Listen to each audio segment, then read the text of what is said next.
ਜੀ ਅਸਲਾਮ ਵਾਲੇकुम।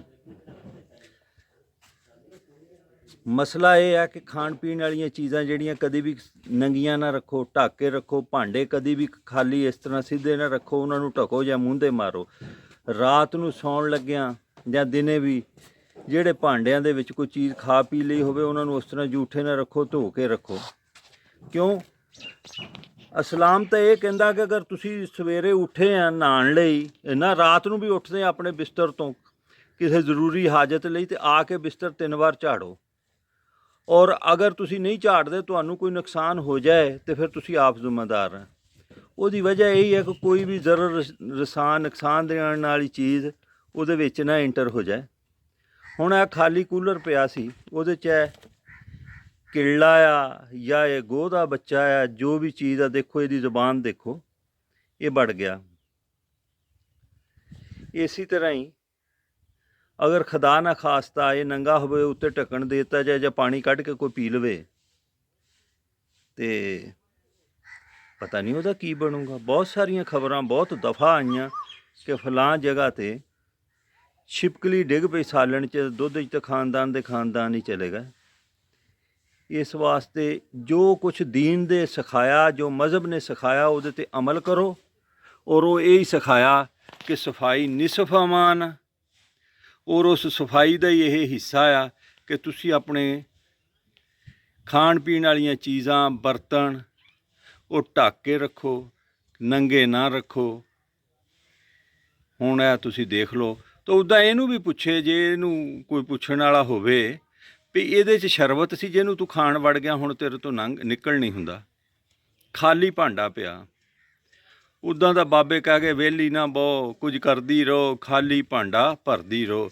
ਖਾਲੀ ਭਾਂਡਾ ਭਰਿਆ ਹੁੰਦਾ ਇਹ, ਤੇ ਇਹ ਵੀ ਨਾ ਵਿੱਚ ਵੜਦਾ, ਉੱਤੇ ਢੱਕਣ ਹੁੰਦਾ। ਇਹਨੂੰ ਤਾਂ ਹੁਣ ਛੱਡ ਦੇਣਗੇ, ਲੇਕਿਨ ਇਹ ਸਬਕ ਬਹੁਤ ਵੱਡਾ ਦੱਸ ਗਿਆ।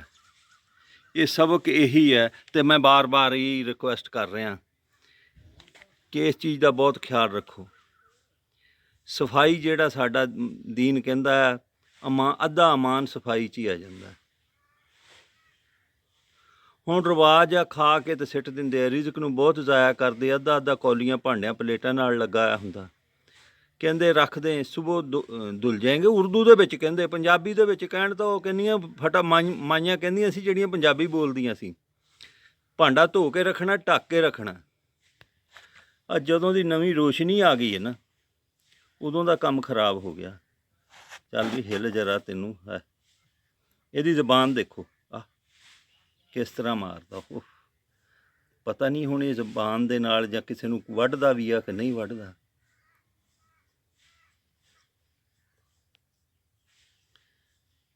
ਉੱਦਾਂ ਨਾ ਜੀ, ਸੁਣਨ 'ਚ ਆਇਆ ਪੁਰਾਣੇ ਜ਼ਮਾਨੇ ਦੇ ਜਿਹੜੇ ਚੋਰ ਹੁੰਦੇ ਸੀ ਨਾ, ਉਹ ਇਹ ਗੋਹ ਦਾ ਬੱਚਾ ਪਾਲ ਲੈਂਦੇ ਸੀ, ਫਿਰ ਉਹਨਾਂ ਨਾਲ ਮਨੂਸ ਹੋ ਜਾਂਦਾ ਸੀ, ਝੋਲੇ 'ਚ ਪਾ ਲੈਂਦੇ ਸੀ, ਅਤੇ ਇਹਦੇ ਲੱਕ ਨੂੰ ਬੰਨ੍ਹ ਲੈਂਦੇ ਸੀ ਰੱਸਾ ਮੈਰੋਂ।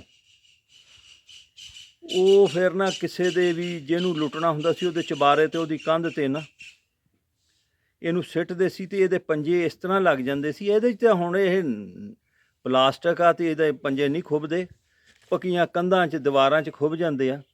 ਅਤੇ ਫਿਰ ਰੱਸੇ ਦੇ ਨਾਲ ਉੱਪਰ ਚੜ੍ਹ ਜਾਂਦੇ ਸੀ, ਜਾ ਕੇ ਇਹਨੂੰ ਛੁਡਾ ਕੇ ਆਪਣੇ ਝੋਲੇ 'ਚ ਪਾਉਣਾ, ਅਗਲਿਆਂ ਦਾ ਘਰ ਲੁੱਟ ਲੈਣਾ। ਇਹ ਚੋਰ ਵੀ ਇਸਤੇਮਾਲ ਕਰਦੇ ਜਿਹੜੇ, ਬੜਾ ਜ਼ਬਰਦਸਤ ਆ ਇਹ। ਤਾਂ ਕਹਿੰਦੇ ਪੰਜੇ ਗੱਡ ਲਵੇ ਨਾ ਗੋਹ ਜਿਹੜੀ ਹੈ, ਅਤੇ ਸੰਡਾ ਦੂਏ ਪਾਸੇ ਲਾ ਦਿਓ, ਇਹ ਗੋਹ ਟੁੱਟ ਤਾਂ ਜਾਂਦੀ ਹੈ, ਪੰਜਾ ਨਹੀਂ ਪੱਟਦੀ, ਅੱਲਾ ਨਾ ਕਰੇ।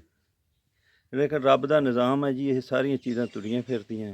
ਗੱਲ ਤਾਂ ਸਾਡਾ ਕਰਨ ਦਾ ਮਕਸਦ ਇੰਨਾ ਹੀ ਹੈ ਕਿ ਕੇਅਰਫੁਲ ਰਹੋ, ਆਪਣੇ ਬਾਰੇ ਜਾਣੋ, ਆਪਣੇ ਬੜਿਆਂ ਦੇ ਅਫਕਾਰ ਜਾਣੋ, ਆਪਣੇ ਦੀਨ ਜਾਣੋ। ਬਹੁਤ ਬਹੁਤ ਸ਼ੁਕਰੀਆ ਜੀ। ਲੈ ਵੀ ਇਹਨੂੰ ਛੱਡ ਦਿਓ ਹੁਣ ਪਰੇ ਲਿਜਾ ਕੇ।